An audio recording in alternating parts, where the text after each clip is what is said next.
বন্ধুরা, আজকে আমি আপনাদেরকে একটি ছেলে বাবুদের জামা কাটিং এবং তৈরি দেখাচ্ছি। যেরকম কাটিংটা করে নিয়েছিলাম আর জামাটা শুধু একটু সেলাই করে দেখাবো।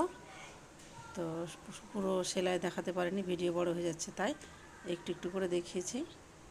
এই দেখুন, কলারটা করে নিয়েছি।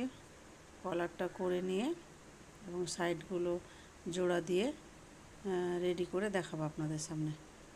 অনেক সময় বড় ভিডিও হয়ে যাচ্ছে বেশি সেলাই দেখাতে গিয়ে, তাই আমি বেশি সেলাই করে দেখাইনি, একটু একটু করে দেখিয়েছি। তো আপনারা দেখুন কেমন হয়েছে জামাটি, আমাকে কমেন্ট করে জানাবেন। এটি একটি 8 বছরের ছেলেবাবুর জামা।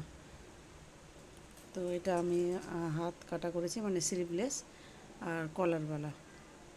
তো এই দেখুন কেমন হয়েছে। তো আপনারা সবাই ভালো থাকবেন। আর আমার একটু গলার স্বরের ঠান্ডা লেগে গলার স্বরটা বসে গেছে, তাই একটু কথা বলতে অসুবিধা হচ্ছে। তো ভালো থাকবেন, একটু চেষ্টা করে নেবেন আমার কথাগুলো বুঝে নেওয়ার। সবাই ভালো থাকবেন, ধন্যবাদ।